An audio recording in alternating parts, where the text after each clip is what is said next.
Let's talk about the New Orleans Pelicans. It's a season preview. Busts, values, sleepers, breakouts, injuries, and the omnipresent, disembodied Michael Bolton. Thanks, Josh. It's Michael Bolton here, and it's time for another episode of the Locked On Fantasy Basketball Podcast.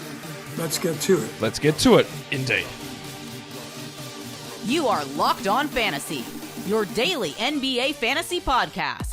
Part of the Locked On Podcast Network, your team every day.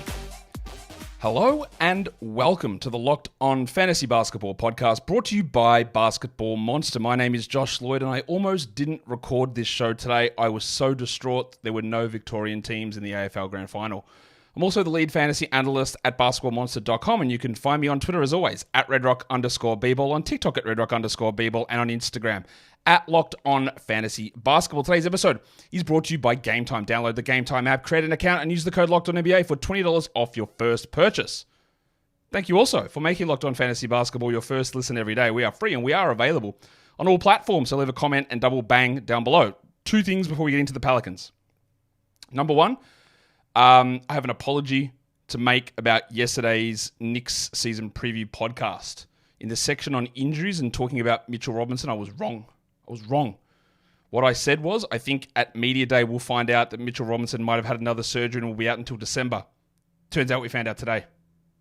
Now I didn't know that. I was guessing, but it's not a guess. It was based on a bunch of intuition and things that I thought might happen, but I wasn't super confident in it. And now Robinson's out. And honestly, if Robinson played 30 games this season, I'd be a little surprised. Meaning I don't know what they do. I do not think that the Knicks will start Julius Randle at center. Julius Randle will play more minutes at center, but I don't think he will start at center. I think they will start Jericho Sims in a stupid 14-minute role. Precious Achiuwa will get more minutes. Dante DiVincenzo will get more minutes, and he becomes draftable very clearly, probably inside the top 11 rounds now. Josh Hart gets more minutes. Probably still like an 11th round guy. Precious Achiuwa becomes a 12th, 13th round player, even though I don't like him as a player. But my point remains that I said yesterday on that show, was I think Ariel Hukporti is going to be pretty good. And I think that Hukporti is going to be better than Sims immediately. I think he's going to be better for what Tom Thibodeau wants than Precious Achiuwa. And he is on a two-way contract, and he's a second-round pick, so there's almost no chance that Hukporti gets an opportunity. But he's just a name to remember. Sims is not very good. Achiuwa doesn't do what he wants. Randle can't protect the rim at all.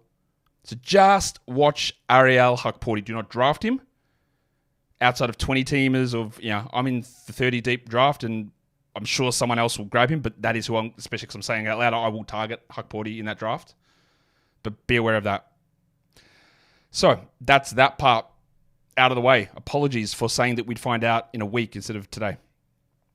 Let's talk about the Locked On Fantasy Basketball Bowl, because I have put out invites for all head-to-head category leagues. Now, I want those invites accepted in the next 24 hours. They were sent out yesterday, so you had 36 hours. Because I still have hundreds of people waiting. And I want to see whether those people accept those invites, because if they don't, I'll kick them out, I'll put new people in, and then we'll determine how many other people we've got, and I'll start new leagues. The one league I don't think I'm going to be able to start new ones on, I'm still debating it, is Roto, because that is full at the moment. We're still waiting for about 15 people, I think, to accept those invitations. And I still have points league positions available. But invites are out, go and check them out. And if you put down like that you wanted categories, but your second option was points, you will probably start in the next few days to get a points invite if you have missed categories.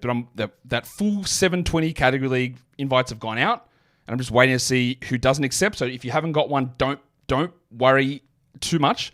You might get something for those initial leagues immediately, or if there is enough there and I get it filled up, I will just probably chuck another bunch of 12 team leagues out there. So that will happen. So check your emails, accept your invites. Categories in Roto are full, points are not. But we haven't had everyone accept their Roto or category league invites yet. So if they don't, they're gone. We'll get someone else in. That's the update on that. Let's talk New Orleans Pelicans. A team that I wish we'd get clarity, wish they'd do something. They did something, but not enough. There's more they need to do. So we know what the hell is going on. I talked about, I think it was the Knicks that I talked about. Anyway, it was one of the Thunder maybe having 6 starters. The Knicks probably have 6 starters as well. Probably only 6 now. The Pelicans have 7 starters. Actually, that's not true. They've got 6. Unfortunately, those 6 don't cover all 5 starting positions, but they have 6 guys who you consider starting players. I think that they will begin with this lineup. Dejounte Murray, Herbalife Jones, Brandon Ingram, Zion Williamson, and Daniel Tice. That is what I think they will do. But that would mean that CJ McCollum and Trey Murphy come off the bench. Now, you could again argue maybe they should start Zion at center. The teams just don't usually want to do that. I think it would make the most sense because you just want your best players on the court more. And even if Tice does start, or Carlo Matkovic, or Yves Missi, we will get Zion at center and we will get opportunities to get decent minutes for CJ and decent minutes for Trey. But this could easily be Herb and Trey coming off the bench. It could be CJ and Dejounte starting in the backcourt. Hate that pairing, but it could be. Theoretically, they could bench Brandon Ingram. I don't think they would, but they could and maybe should. Don't know. Ingram could get traded in the next week. This team feels unsettled. And then at center spot, is it Tice? Is it Matkovic? Is it Missi? Don't think it's like a Robinson Earl or Trey Jemison, but they also exist on this roster. So it's one of those, yet again, annoying situations that we don't have full clarity on that's going to impact the value on these players from a fantasy point of view. Let's take a look at some guys who I currently think are a little bit undervalued from a fantasy point of view on this squad. And I know I've said this story many times. It's not really a story, but it's an opinion. And I'll say it again, is that when the trade happened to Dejounte Murray head to the Pelicans, my initial reaction was, I'm out. Like, I'm probably not going to be that interested in drafting him, right? I was like, this is weird. There's too many usage guys. I don't know how it works. And then I went in and did the projections, and I actually liked the projections for him a lot. And for a very clear reason. I do believe, like, people say, well, he's away from Trey Young, right? So that means he's going to thrive. And my point was, okay, that's great, but he's got to play next to CJ, Zion, and Ingram, which are more combined usage than what Trey does. And they all handle the ball, which impacts some of those numbers. And that's true. I have knocked Dejounte's scoring down and his usage down from last season. I did improve the assist numbers a bit because I think they're going to move CJ away from being a point guard and maybe play him off the bench. But one thing I think that doesn't get discussed enough, and the steals, whatever, they can go back and forth, is part of the reason why people frothed Dejounte Murray as a first-round guy back in San Antonio for that one season was he was the best rebounder on that team. And the concern we had when he went to Atlanta was he's got to play next to big rebounder John Collins and big rebounder Clint Capella, and I don't think he's going to do that, along with losing usage and assists. Well, in New Orleans, I think the assists will be okay, but who's rebounding the ball? What if they go to a Russell Westbrookian type scenario where Dejounte gets 7 or 8 rebounds? That's a pie-in-the-sky, high-level number. But what if? What if part of the value of Dejounte is him now being able to get more rebounds? Murray's 28 years of age, played 36 minutes a night. That's not going to go up. 27 usage, that probably comes down. 22.5 points, 5 rebounds, and 6.4 assists. There is no reason to me that he can't be 20 points, but get 7 boards and maybe 7 assists. The steals will fluctuate because we know they do. His 3-point shooting improved last season. He's not an elite percentage guy. And this is how, I know people will think that I am biased. That's fine. We all have our individual biases. I would love to know, actually, if you're watching this on YouTube or you want to tweet at me, tell me the type of player that you think that I am irrationally or always wrong about, or that I love more than other people. I'd love to know what that type of player is. I've done this exercise in the past, and I want to do it again. Who is this? And I'll tweet it out probably too. Who is the player type that you think that, that is a Josh Lloyd guy and he loves that player and loves that player type? Anyway, I hate Dejounte Murray as a player. He annoys me to no end. He's one of my least favorite players in the NBA. Hate is a strong word. I don't know the man. He just annoys me, and I dislike him as a player. I dislike some of his antics as well. There's a lot that I don't like about Dejounte Murray. But I do think that he is, at the moment, sitting in an undervalued position, especially with the way that the numbers sit on ESPN, where he's ranked at 35, or his ADP is 35, and his category league rank is 40. Now, an update on ESPN, who had, congratulations to them, a 5-month anniversary of not updating their head-to-head category ranks, and we're still at that stage. But when you do go into a head-to-head draft, there's a completely different list of rankings in there now, and it's based on their projections. So when you start a league and you go and you look at player projections, they've got them there, which, by the way, are very, very, they're very wild. And let me give you an indication of how wild they are. There is no, looking at the projections the ESPN player projections, this is how you have a level of skepticism. They have Kristaps Porzingis projected to play 65 games and be the 28th ranked player this season on that projection list. They project Jalen Williams' numbers to not change at all, despite Josh Giddey not being there. They actually project CJ McCollum to score more this season than last season. And I'm all for differing opinions. But when you can't explain those things, because you cannot find a rationale behind that, then I'll throw it all out.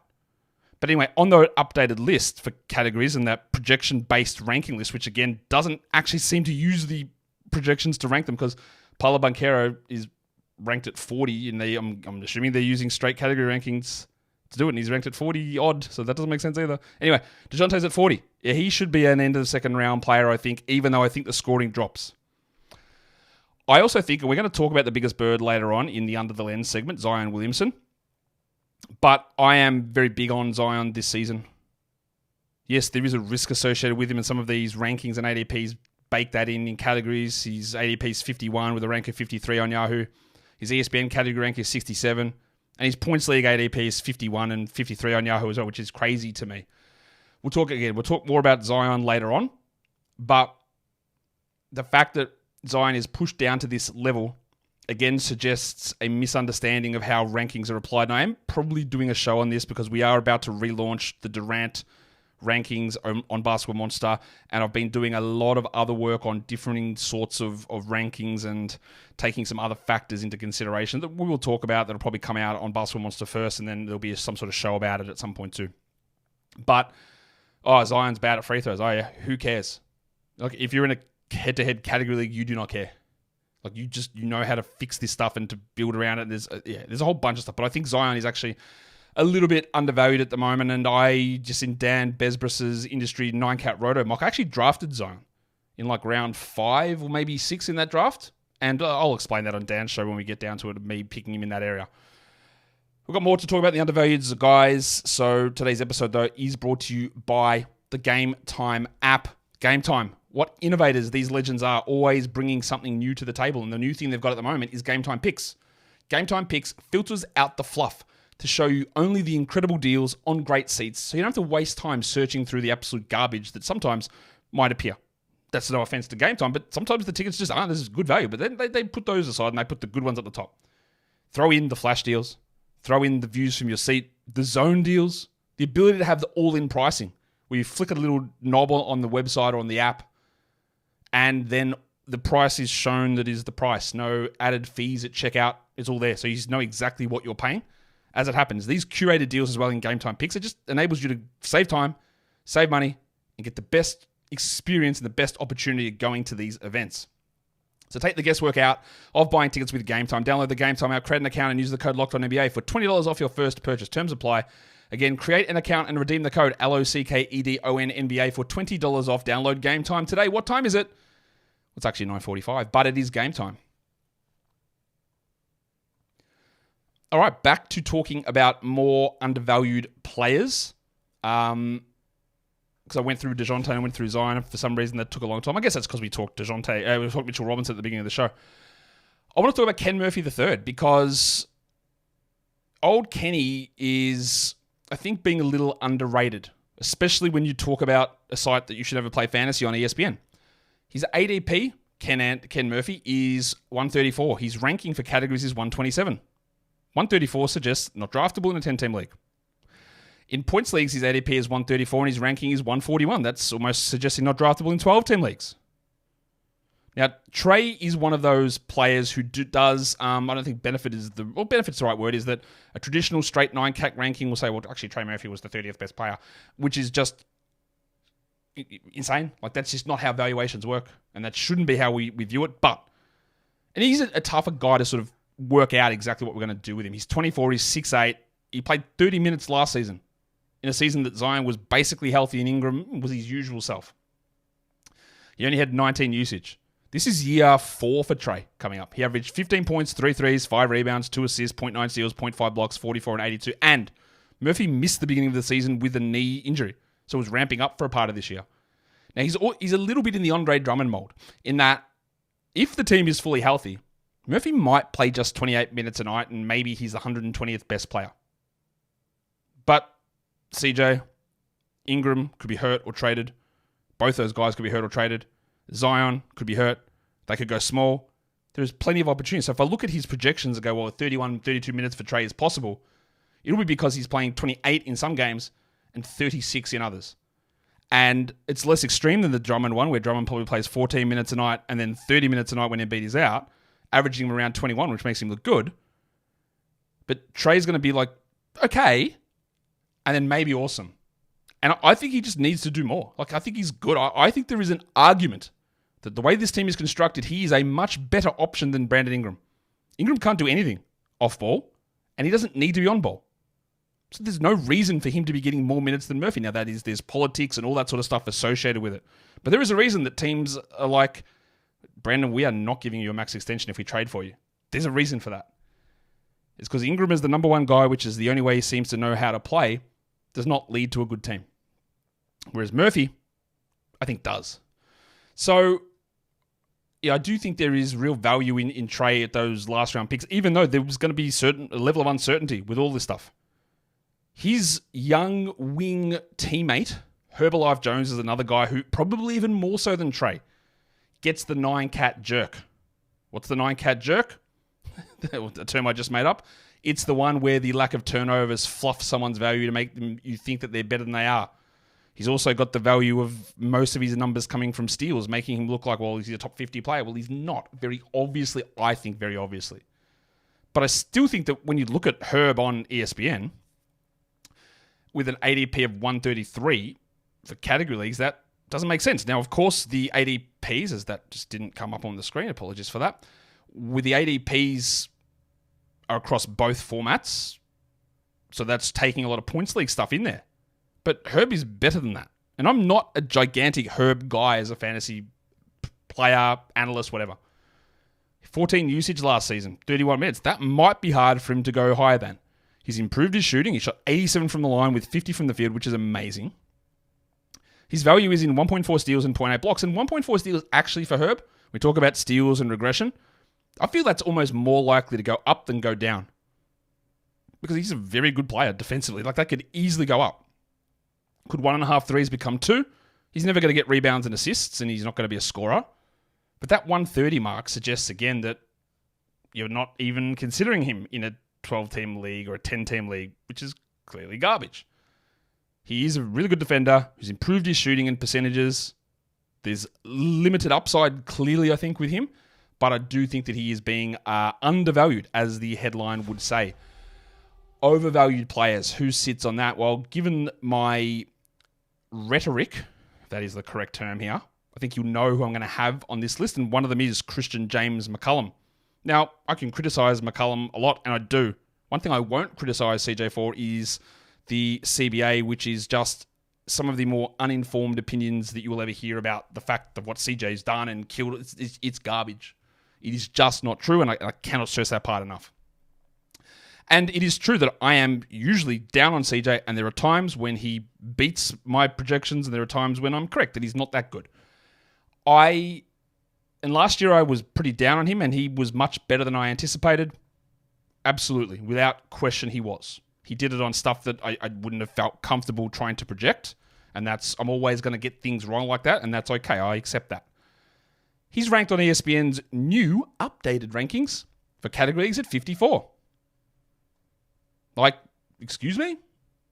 54th? What on earth is happening? He is 33. He is an undersized guard. He had 25 usage last season. He welcomes in Dejounte Murray. He averaged 20 points. He hit 3.6 threes because he hit them at an insane rate. His free throws are a yearly adventure in terms of the percentages. He somehow averaged 0.6 blocks, and that was spiked by the weird change in block designations earlier in the season. He had 4.6 assists. He probably won't get that this season. He probably won't average 20 points. I'm doubting he shoots the percentage from 3 that he did, even though he's been great at that. And I don't think he plays 33 minutes. And he is 33 years old. I absolutely am out on CJ at that position. There is no interest whatsoever in me looking at CJ in that zone. Like, if you want to look at him in the 80s, sure, go for it. 90s, maybe. Yeah, that's okay. I'm totally good with that. 50s? As Jack Armstrong would say, get that garbage out of here. And speaking of getting garbage out of here, Brandon Ingram is still on this team. That is harsh, I know. But yeah, he is still on this team. He had an absolutely disgusting performance through the playoffs. He has had playoffs. He has had many, many lower body injury concerns. His style of play does not mesh with a lot of other guys. And he is just ranked, I think, look, granted, he might be one of the players that I am the most different from in terms of consensus projections and ADPs, probably up there with Kevin Durant for this season. Ingram is ADP on Yahoo is 64. Okay. His rank is 58. On ESPN, he's at 75 with a rank of 85 for categories, and his Fantrax ADP is 72. I don't agree with any of those. They're all too high for me. I honestly don't. I don't get it. And I've also said that his points ADP is 51. That's not true. There's not differing points numbers, but I am not. Those points numbers are actually shouldn't be there. So ignore that. Bad move from me. Too caught up in doing Mitch Robinson projections. I think there's a chance that Ingram is not a top 100 player this season. And I know you're going to say that's ridiculous, Josh, because we'll throw his numbers up on the screen from last season. 33 minutes, 27 usage, 20.8 points, 1.3 triples. Doesn't take those anymore. 5.7 assists. Dejounte will impact that. 0.8 steals. Never does that. 0.6 blocks. Doesn't do that. 49 and 80. And he was an 87% free throw guy for a period of time, and that's a big drop. 80's still fine. He's not back to his days at the Lakers of being a 68% guy. But he fell way away. Couldn't hit anything in the playoffs. Looked completely lost. And again, when you've got Zion and Dejounte and CJ and Trey, why does he need 27 usage? Why does he need the ball? Is he going to actually show up to camp? Is he going to actually participate or piss and moan? They're all questions for me. I don't know. Because it's very clear that, not that they don't need him, but they don't need him. He doesn't fill any sort of gap that they have in their roster and their rotation. And I would have guessed that them acquiring Dejounte Murray was like, yep, we're just moving on from Ingram here. We don't want to extend him. He doesn't want to be here. But I also don't know any of that stuff. But I'm just not touching Brandon Ingram. There are too many downsides. His game is weird. I will do this continually. I will continue to do this. I would never head into a fantasy season and provide these videos and say, well, he did that last year, so he will do that this year. That is an asinine way to look at things, I believe. It is, because there are so many different situations that occur, and every year, as a base rule, out of the top 150, you will have 50 new players in and 50 new players out, let alone the guys that move in that sort of a rank zone. Like, a guy might move from 50 to 70. That doesn't even include someone leaving the top 150. Things change all the time. And going in and saying these are the numbers that are identical to what happened last year is a crazy way of looking at it.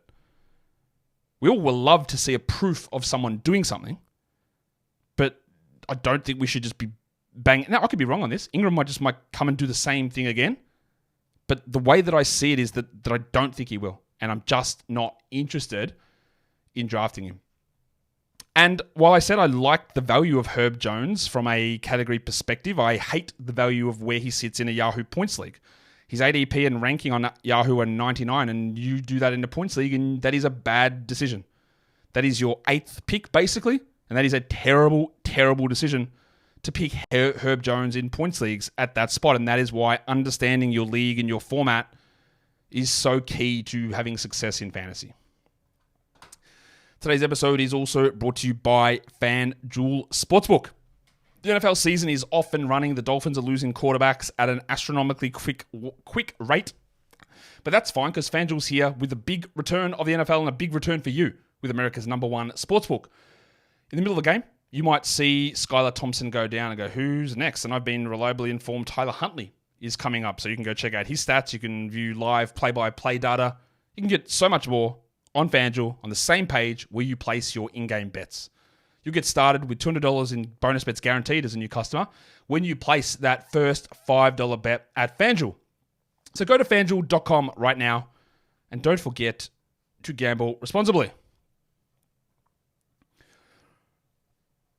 Okay.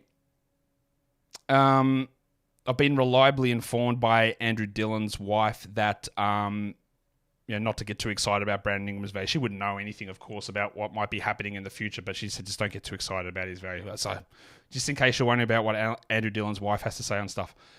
And for those of you who get that joke, I hope you appreciate it. Those who don't worry about it. It's not that important. What are we going to talk about now? I say that without, when I've obviously got a schedule of what I'm doing. What we are talking about is potential breakout candidates on this team. And we've talked a little Ken Murphy already, but he's probably the only name I put on here because we know what he's like. We know that Trey Murphy is good. The Pelicans fans know that he is good, but I'm talking more here from a general, say casual, in a non-offensive way, term. The people don't know how good he is. And it's going to require some either balls from Willie Green, balls from the organization to open up this opportunity. But outside of everyone else, I'm not really sure who else would fit into that mark. I'd never want to put rookies as breakout guys because what are they breaking out from? 0 stats the year before. So Trey is probably that guy, but we've gone on about him quite a bit, understanding there is, what if he's 28 minutes here, but 36 if guys are out? Or they make that bold, ballsy decision. What are the rotation risks? Well, I think I've covered the vast majority of these already just in these little parts and pieces that we're talking about. But I think the way that I'm looking at this team, what if they do start CJ McCollum? They could. I think a CJ Dejounte backcourt would be absolutely horrendous paired with Brandon Ingram next to them. Terrible. But they could easily do that. Seed power to experience and put him there instead of Herb. Again, bad coaching, but that could happen. They currently have 3 center options: Yves Missy, Daniel Tyson, Carlo Makovic. If I was Willie Green, and for various reasons I'm not, I would start Makovic. I saw what Makovic did in Summer League. I saw Makovic put up unbelievable numbers. And it is in the G League, but I'll put him up on the screen. I'll say unbelievable. Maybe it's not unbelievable, but it's something. He put up really strong numbers in the because he came over last season. This was a weird one for Makovic. He was playing in Europe, and then he said, "Well, can I have a contract buyout? I'm going to the States." And we go, "What? Do you have a contract there?" He didn't. He just came over, played 10 games for the Pelicans G League team, and then signed in the offseason. In those games that Makovic played for the G League, it was about 10 games. He played 31 minutes a night, 20 usage, averaged 17 and 8. He hit 0.7 threes. He blocked 1.5 shots. He shot 62 and 75. And I'm going to tell you right now, he's not playing 31 minutes for the Pelicans, but if that level of stat production holds at those sort of, that shape, it's a very easy top 100 player if he plays 26 minutes. Like, incredibly easy. Huge. Look, without the assist numbers, but higher usage, that is Isaiah Hartenstein. Huge field goals, huge free throws. He hit some threes. He scored well. He rebounded well. He blocked shots. That's Hartenstein, but Hartenstein gets assists. We're not considering this because you would guess that their first round pick plus their veteran that they signed have probably got a better chance to start than Makovic. But at some point, we have to look at stuff and go, and I don't want to be yet fooled into that thing where we go, well, I think they'll play Sadiq Bey, even though I know he's bad. Or what if the Pacers use Chris Duarte? I think he's terrible, but they'll use him. And then I get excited about drafting those guys. Yeah, I'm trying to steer away from that. This is the guy that I think they should start because I think he's the best. It's not a good group to be a part of or to be better than. They're not awesome, but I think he's the best one of them. So when I'm talking about using late round flyers, and that video will come in a week, baby, he's going to be on there. He's been on there the whole way through since we started this pre-draft process back in August. He's on there. Carlo, the big fella, Makovic. Carlo's on there. One of the other rotation risks is what about the Brandon Ingram situation? Does he just get benched? Does he get traded and then a center comes back and screws up everything? Does he stay and they still prioritize him as the number 2 guy behind Zion and cause Zion to pull back a little bit? That's possible. What if they actually just do go into small ball? Ingram plays the 4, Trey plays the 3, Herb at the 2, Dejounte at the 1, CJ gets 32 off the bench, bang, you're done. You play a little bit of Dan Tice or Makovic as your backup center. That's possible too. I do not think they'll want to play Zion at center in that position. They've sort of pushed against it in previous years, but it is also a different situation where they don't have options. They don't have Valanciunas, and they don't have the guy that would replace Valanciunas in Larry Nance. They're all gone. They don't have Cody Zeller anymore. All that's out the window. That now allows me to put Zion Williamson under the lens. A player that I think at times is, I don't know if misunderstood is the right term. It probably isn't. But Zion, I think, doesn't get the attention some will say he gets too much, but I think at times he doesn't get enough. I thought Zion struggled early on in the season, and we saw that in-game or in-season tournament game where he really sort of struggled. And then from there on, he basically went crazy, and it sort of was swept under the rug. People didn't notice it as much. He was putting up some massive numbers towards the end. He actually started to realize some of the defensive potential that he had in college. And have a look at that green section, which people say Zion's a bad defender, and he's not great, but you look at his deflections, his adjusted turnover rate, they're very high. He's not a great rebounder, obviously. And that's part of the reason why I'm not sure that he'll play at center. And his rim defense has definitely dropped since college. But what he did last season, his steals went way up. He put way more pressure on ball. He looks like he's slimmed down. Who knows whether it lasts or not, and who knows whether he stays healthy. I don't know. The other thing that Zion cannot do, obviously, is shoot threes. We know that. Fred Vinson tried. He worked. It didn't happen. Okay, he's not going to do that. But Zion is one of the best rim pressure players in the NBA.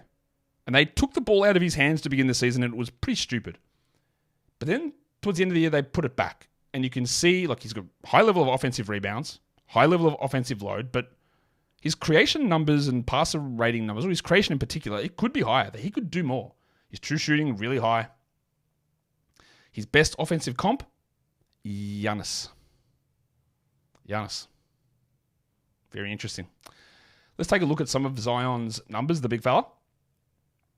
He played 32 minutes with only 30 usage. 23 points, 6 rebounds, 5 assists, 1.1 steals, 0.7 blocks, 57 and 70. So he's not great at free throws, but 70 is an improvement. It is not outrageous to me to suggest that he should get 25 to 26 points and shoot 60% from the field. He just sort of stopped doing stuff. He stopped attacking the rim early in the year.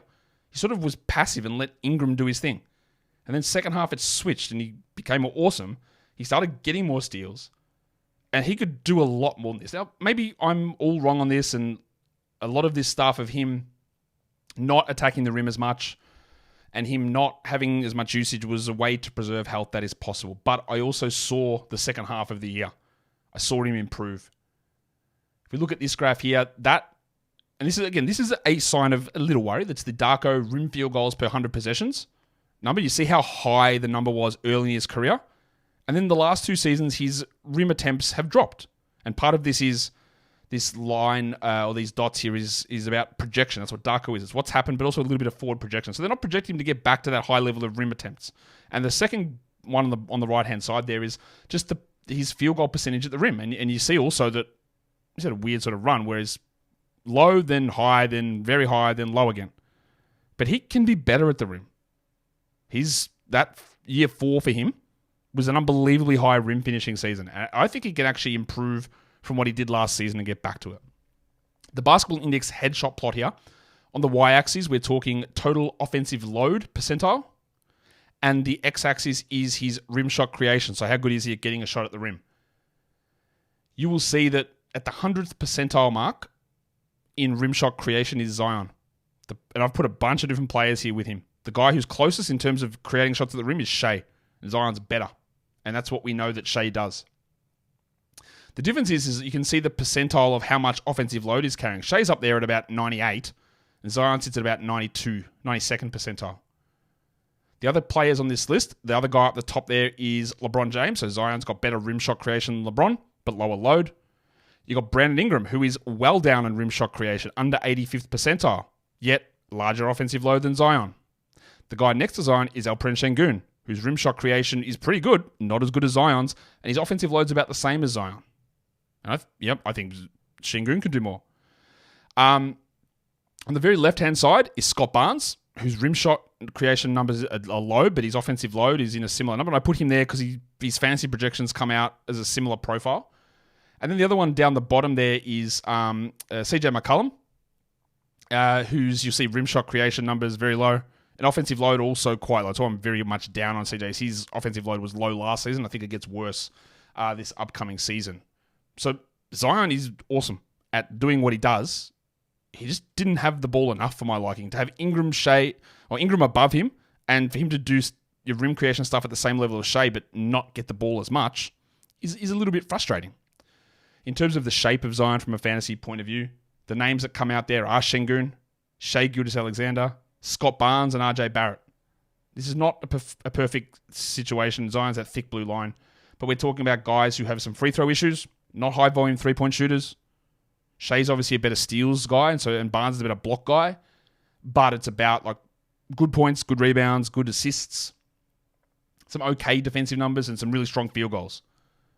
And all of those guys, except for Barrett, who somehow polar beared in Texas his way into there, Barnes, Shea, and Şengün are all going to go well before Zion. Maybe they should, and maybe they shouldn't. Some of them definitely should.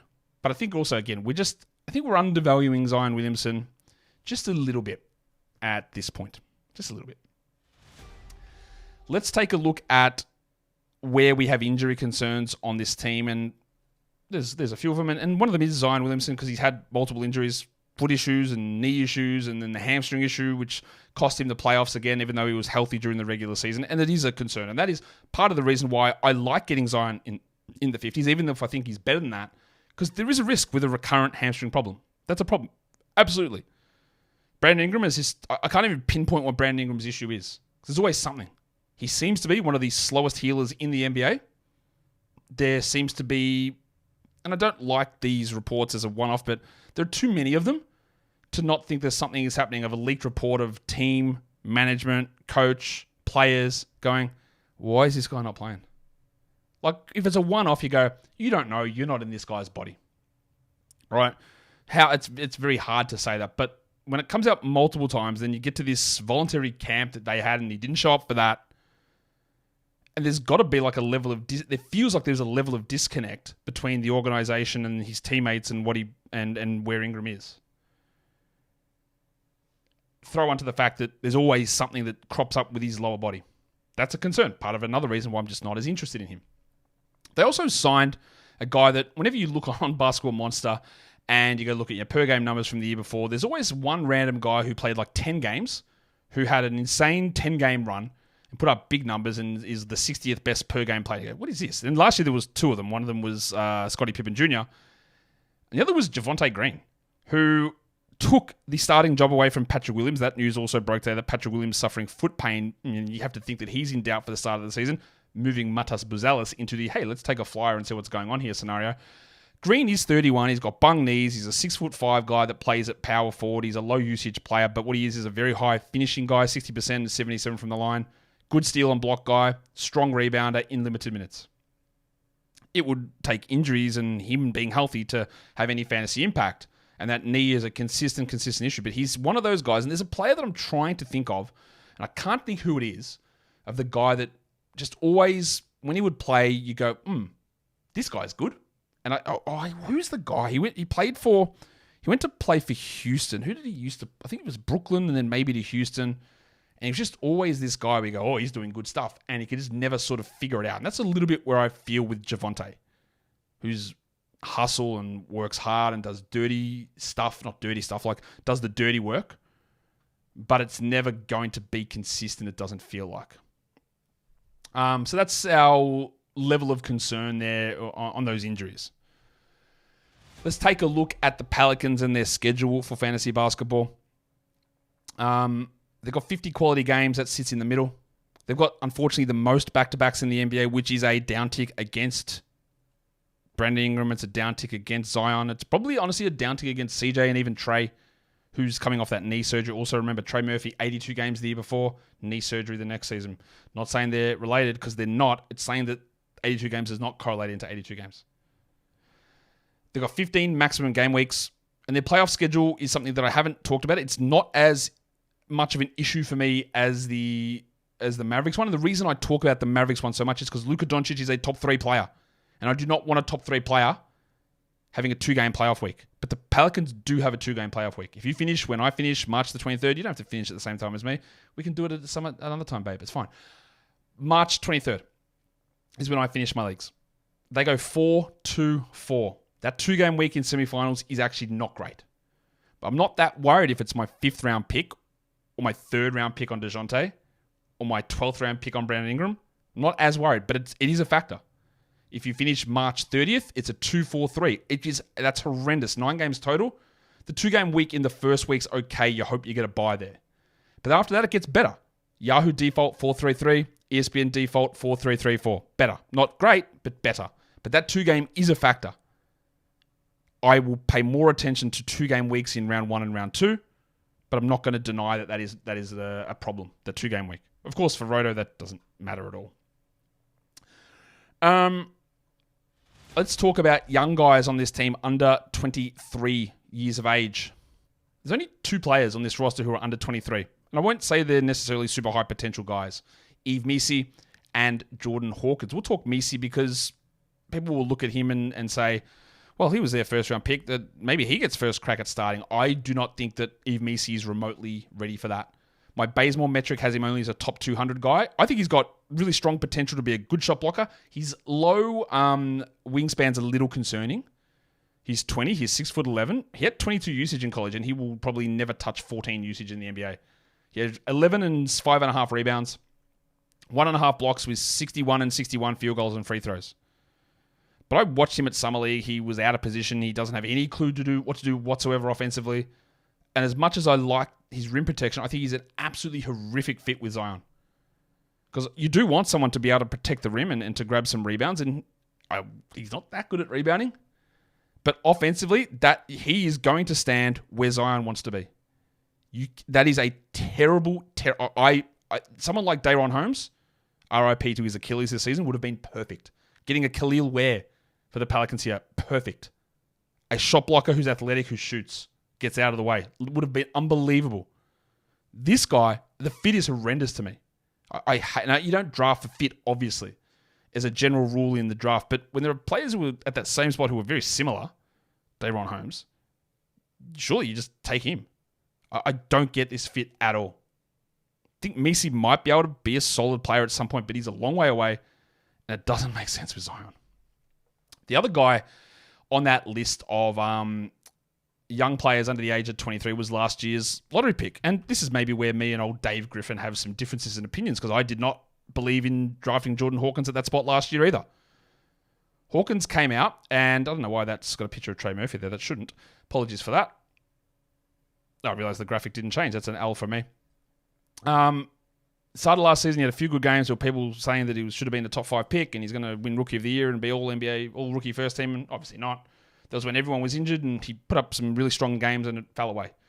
He averaged 8 points with 2 rebounds and an assist and putrid defensive stats and bad field goals, and his free throws were good and he doesn't really get to the line. But my concern with him was A, the Connecticut bump that he got in college. B, he was an older prospect. C, he's very skinny. D, I'm not sure what he does that's not shooting. And I'm not sure he's that elite as a shooter. And all of that, I still feel exactly the same about. So I don't have him very high in a dynasty format, top 225. I don't think he's got a robust fantasy game at all. They tried to run him a little bit at point guard in Summer League, and that didn't work super strong. But that's it. I just don't really believe in Jordy Hawkins. All right, so let's talk about risk versus reward, upside, best case, worst case scenario type situations. The guy that comes to mind for me here is Ken Murphy, who had a category league variance of like 86 spots and a points league number of about 5.4. Zion's points league variance is pretty high, about 7, and Ingram's was pretty high as well, but Murphy's the guy that I talk about there. And there's obvious risk reward with minutes and role as well. And I think we've documented that pretty well. Last thing I want to talk about is the older guys on this team. I always talk about when you hit age 29, there's a risk of things dropping off. And the number one player I want to talk about here is CJ McCollum, who is 33. So smaller guard, role uncertainty, big opportunity for the decline. And I'm not investing pick 54 in him. Daniel Tice also is 31, and Javonte Green is 31 too. They're the only other 3 players who are over the age of 29. So there's not that many guys there, but Tice could start. And Tice was a third-string center in Indiana last year, got cut, signed with the Clippers, had some moments there as the backup and started some games with Zubats. And he's okay. He's a little undersized, but he's not a guy you want to pin your hopes to. And the other one is Javonte Green, who we spoke about already. I think that's most of the Pelicans players. I don't think if there's anyone else we need to really dig into here. There is Jose Alvarado, but honestly, with CJ and Dejounte there and Jordan Hawkins maybe getting minutes, I'm not really sure what Jose's role is going to be for this season. I don't see huge things for him. I think Dejounte Murray has a real shot in a category league, probably not a points league, but in a category league of being the Pelicans' best player. The 2-game week is annoying, but I think his rebounds and assists probably do enough to carry a drop in usage.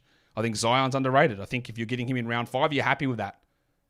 And in points leagues, you go higher. I am out on CJ and Ingram. Out. I think Ingram may not be top 100, and I don't think CJ's top 70. Herb is very specific. Underrated in some spots, overrated in others. Later round pick. And Trey could easily be top 60, Trey Murphy. But also, we just don't know where the role is. I think it's going to be up and down and quite a bit of frustration. And the guy that I like to take a flyer on for centers is Carlo Makovic. I don't think Misi's going to be the guy. I think it probably is going to be Tice, but Makovic is the one with more upside in that scenario. And that's what I want to target. Guys, hit the thumb up on the video, subscribe to it, and leave your comments. I hope to do a mock draft today. Fingers crossed. We'll see how the timing goes, so be on the lookout for that. Guys, we are done here. Thank you so much for listening, everyone. See ya.